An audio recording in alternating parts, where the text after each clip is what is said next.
Joram, son of Ahab, became king over Israel in Samaria during the 18th year of Judah's king Jehoshaphat, and reigned 12 years. He did what was evil in the Lord's sight, but not like his father and mother, for he removed the sacred pillar of Baal his father had made. Nevertheless, Joram clung to the sins that Jeroboam, son of Nebat, had caused Israel to commit. He did not turn away from them.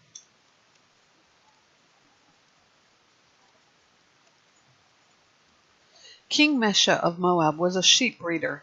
He used to pay the king of Israel 100,000 lambs and the wool of 100,000 rams. But when Ahab died, the king of Moab rebelled against the king of Israel. So King Joram marched out from Samaria at that time and mobilized all Israel. Then he sent a message to King Jehoshaphat of Judah. The king of Moab has rebelled against me. Will you go with me to fight against Moab? Jehoshaphat said, I will go. I am as you are, my people as your people, my horses as your horses. Then he asked, which route should we take? Joram replied, the route of the wilderness of Edom. So the king of Israel, the king of Judah, and the king of Edom set out. After they had traveled their indirect route for 7 days, they had no water for the army or their animals. Then the king of Israel said, Oh no, the Lord has summoned 3 kings, only to hand them over to Moab.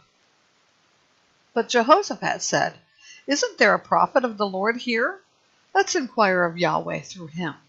One of the servants of the king of Israel answered, Elisha, son of Shaphat, who used to pour water on Elijah's hands, is here. Jehoshaphat affirmed, The Lord's words are with him. So the king of Israel and Jehoshaphat and the king of Edom went to him. However, Elisha said to King Joram of Israel, We have nothing in common. Go to the prophets of your father and your mother. But the king of Israel replied, No, because it is the Lord who has summoned 3 kings to hand them over to Moab. Elijah responded, As the Lord of hosts lives, I stand before him. If I did not have respect for King Jehoshaphat of Judah, I would not look at you. I wouldn't take notice of you. Now bring me a musician. While the musician played, the Lord's hand came on Elisha. Then he said, This is what the Lord says. Dig ditch after ditch in this wadi. For the Lord says, You will not see wind or rain, but the wadi will be filled with water, and you will drink, you and your cattle and your animals. This is easy in the Lord's sight. He will also hand Moab over to you. Then you must attack every fortified city and every choice city. You must cut down every good tree and stop up every spring of water. You must ruin every good piece of land with stones.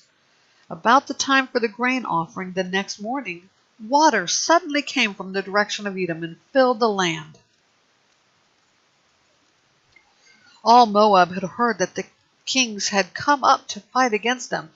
So all who could bear arms, from the youngest to the oldest, were summoned and took their stand at the border. When they got up early in the morning, the sun was shining on the water, and the Moabites saw that the water across from them was red like blood. This is blood, they exclaimed. The kings have clashed swords and killed each other. So to the spoil, Moab! However, when the Moabites came to Israel's camp, the Israelites attacked them, and they fled from them. So Israel went into the land and struck down the Moabites. They destroyed the cities, and each of them threw stones to cover every good piece of land. They stopped up every spring of water and cut down every good tree. In the end, only the buildings of Harosheth were left. Then men with slings surrounded the city and attacked it. When the king of Moab saw that the battle was too fierce for him, he took 700 swordsmen with him to try to break through to the king of Edom, but they could not do it.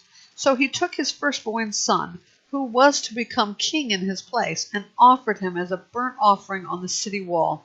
Great wrath was on the Israelites, and they withdrew from him and returned to their land.